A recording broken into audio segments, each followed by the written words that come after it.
Dear friends, I am Dr. Santosh Desai and I welcome you all to my YouTube channel. Today I am going to discuss general method to find particular integral of f of d of y is equal to x. So let us consider first when to use this general method because already we have the five methods and this is again a general method, so therefore we consider when to use this general method first. So let f of d of y is equal to x be a linear differential equation with constant coefficient, and if, this is very important, and if x does not belongs to partially or completely to any one of the previously discussed forms, then we use general method to find the particular integral. So you just observe the RHS. If your RHS does not belongs to any one of the previously discussed forms, then we use this general method. Now one can use this general method to solve the examples by previously discussed methods also. So, but the calculations becomes very lengthy, and therefore I suggest that use this method only when if the RHS does not belongs to previously discussed forms. So to find the particular integral using this general method, I need these two formulas. So just I recall here, that is 1 upon d minus a into x is equal to e raised to ax integration of x e raised to minus ax dx, and 1 upon d plus a x is equal to e raised to minus ax integration of x e raised to ax dx. So with these formulae, one can solve the examples by using this general method. So let us consider the method. Consider a differential equation with constant coefficient as f of d of y is equal to x, where f of d is equal to d raised to n plus a1 d raised to n minus 1 plus a2 d raised to n minus 2 plus and so on an minus 1 d plus an, and capital X does not belongs to partially or completely to any one of the previously discussed forms. Then the particular integral is given by is pi is equal to 1 upon f of d operated on x. So just I put the value of f of d. So we get 1 upon d raised to n plus a1 d raised to n minus 1 plus a2 d raised to n minus 2 and so on plus an operated on x. Now we know that if t is equal to m1, m2 and so on mn are the roots of the equation d raised to n plus a1 d raised to n minus 1 plus and so on plus an equal to 0, then this equation can be expressed as a product of linear factors. So that is d raised to n plus a1 d raised to n minus 1 plus a2 d raised to n minus 2 plus and so on plus an is equal to d minus m1 d minus m2 and so on d minus mn. So any equation whose roots are known, then you can express that equation as a product of linear factors. So just I replace the value of that polynomial by this multiplication of corresponding factors. So therefore we get pi is equal to 1 upon d minus m1, d minus m2 and so on d minus mn operated on x. Now use the method of partial fraction and separating the each denominator we get. So pi is equal to a1 divided by d minus m1 a1 divided by d minus m1 plus a2 divided by d minus m2 plus and so on plus an divided by d minus mn operated on x.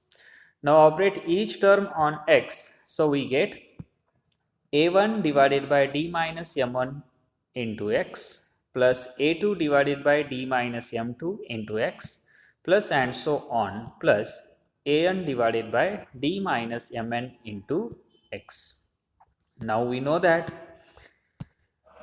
1 upon d minus a into x is equal to e raised to ax integration x into e raised to minus ax dx. So using this formula, we get a1 into e raised to m1x integration x into e raised to minus m1x. Then second term can be written as plus a2 e raised to m2x integration of x into e raised to minus m2x plus and so on, and last term will be an e raised to mnx integration of x into e raised to minus mnx. Now simplify these integrals and we get the particular integral of f of d of y is equal to x. So the procedure is very simple. Whatever the function at the denominator, that is in pi, so pi is 1 upon f of d into x. So you first find the roots of that f of d is equal to 0. Then express that f of d as a product of linear factors.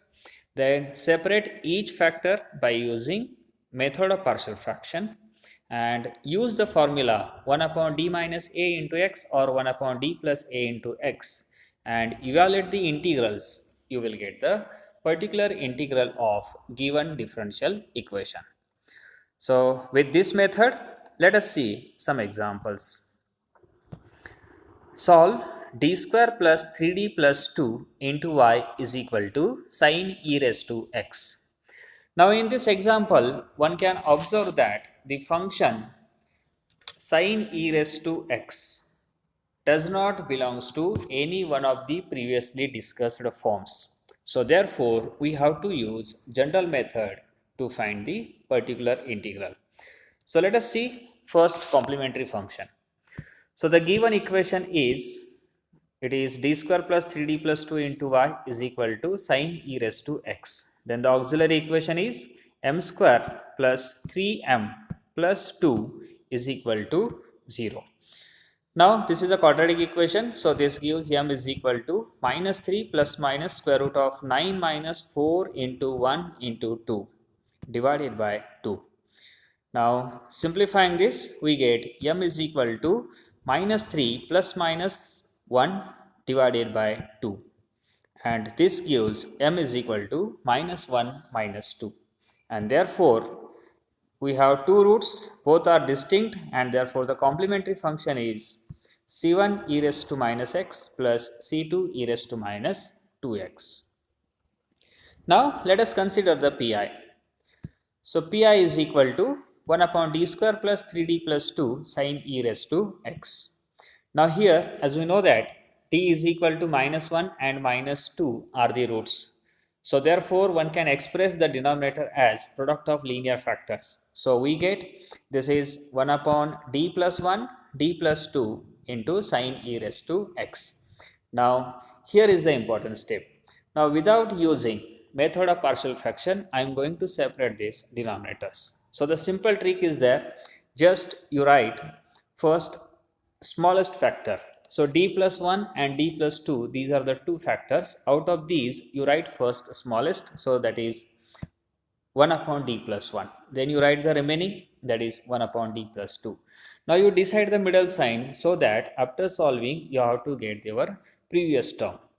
So here plus is not possible. If you take plus, then your numerator will be, I think it is 2d plus 3, and that is not the case. So therefore put middle sign as a minus. So if you put middle sign minus and after simplifying, you will get the same term. So if you simplify this with the cross multiplication, then you will get the same this term. So therefore middle sign will be minus. Now operate each term. So we get 1 upon d plus 1 sin e raised to x minus 1 upon d plus 2 sin e raised to x. Now use the formula 1 upon d plus a. So we get e raised to minus x integration e raised to x sin e raised to x dx minus e raised to minus 2x integration e raised to 2x sin e raised to x dx. Now you have to simplify this integral. For the simplification, we use the substitution e raised to x is equal to t. So this gives e raised to x dx is equal to dt, and therefore the above equality becomes. So with this substitution we get pi is equal to, now in the first integral, the value of e raised to x dx, here is the term, that is e raised to x, and one dx is there. The value of e raised to x dx is dt, and sin e raised to x, that will be sin t. So your first integral will be just sin t dt. Now in the second integral, e raised to 2x can be written as e raised to x into e raised to x, and again we have e raised to x dx is equal to dt and e raised to x is equal to t. So we get it is e raised to minus 2x integration of t into sin t dt. Now just we integrate this, so we get e raised to minus x integration of sin t is minus cos t minus e raised to minus 2x. So using uv rule here, first we write t, then integration of sin t, that will be minus cos t, then minus, again you take the derivative of first bracket, that is derivative of t, that will be 1, and integration of second bracket, that is minus cos t, so it is minus sin t. Next sign is plus, again there are two brackets, we have to take the derivative of first, derivative of 1 is 0, therefore remaining all the terms are 0, and this completes the integration. Now simplifying all the brackets, we get e raised to minus, so the minus e raised to minus x cos t minus e raised to minus 2x into minus t cos t plus sin t. Now putting the value of t, we get minus e raised to minus x cos t minus e raised to minus 2x into minus e raised to x cos e raised to x plus sin e raised to x.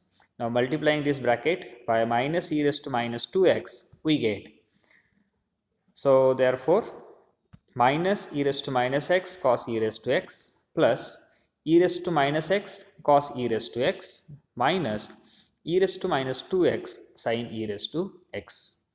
And cancelling the terms, simply we get minus e raised to minus 2x sin e raised to x, and therefore the complete solution is c1 e raised to minus x plus c2 e raised to minus 2x minus e raised to minus 2x sin e raised to x. So this is the required solution of the given equation. Let us consider the next. Solve d square plus a square y is equal to cosec ax. Now to solve this, again we have to find CF and PI. So let us take the given equation, and the auxiliary equation is m square plus a square is equal to 0. So this implies m square is equal to minus a square. This gives m is equal to plus minus ai, and therefore the complementary function is cf is equal to c1 cos ax plus c2 sin ax. Now pi corresponding to cosec ax. Now here cosec ax does not belongs to previously discussed form, so therefore we apply the general method. So pi is equal to 1 upon d square plus a square cosec ax. So again we express denominator as a product of two linear factors, so it is 1 upon d plus ia into d minus ia operated on cosec ax. Now again we have to separate this. So first write the smallest factor, that is 1 upon d minus a, then next we write 1 upon d plus a, and middle sign will be minus. Now if you simplify this term, our numerator will be 2ia. Our numerator will be 2ia. But if we check the previous term, in the previous term, the numerator is 1. The numerator is 1. So therefore, we multiply this bracket by 1 upon 2ia. So we get 1 upon 2ia into bracket 1 upon d minus ia minus 1 upon d plus ia into cosec ax. Now operate each term on cosec x. So we get 1 upon 2ia into 1 upon d minus ia cosec ax minus 1 upon d plus ia cosec ax. Now again we use the formula here 1 upon d minus a into x. So using that you will get 1 upon 2ia into e raised to iax integration of e raised to minus iax cosec ax is nothing but 1 upon sin ax dx minus e raised to minus iax integration e raised to iax into 1 upon sin ax dx. Now we know that e raised to I theta is equal to cos theta plus I sin theta. So using this, just I put the value of e raised to minus iax and e raised to iax.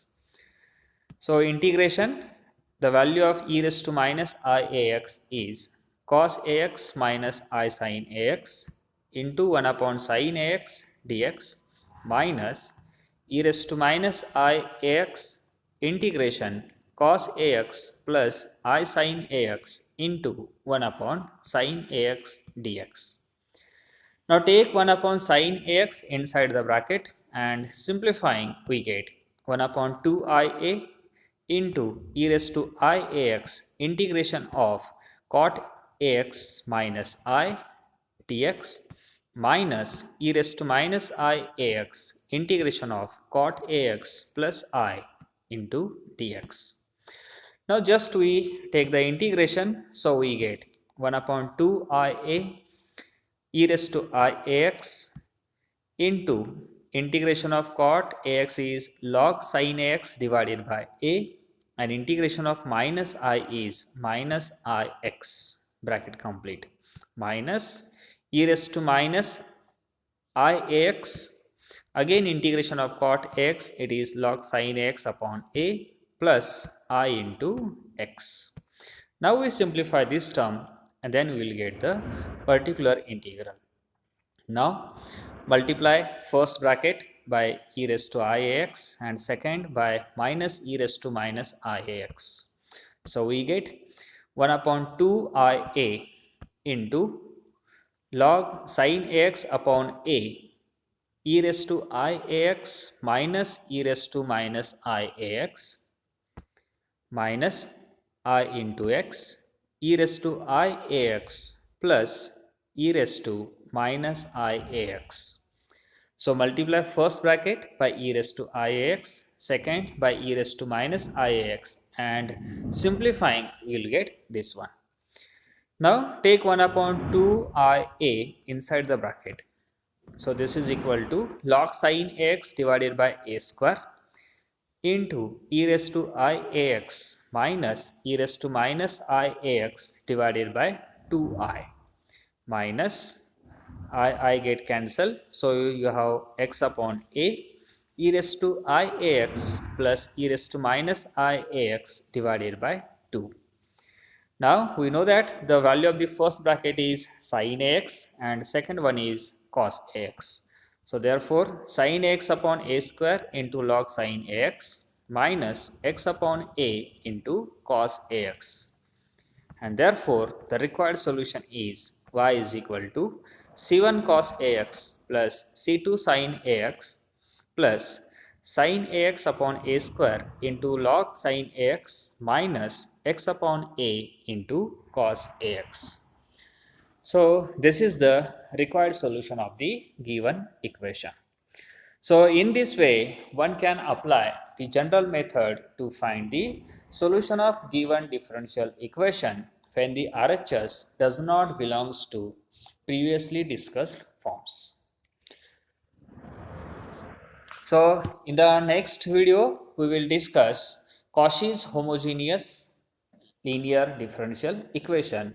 So thanks for watching, and for more videos please subscribe my YouTube channel. Thank you very much.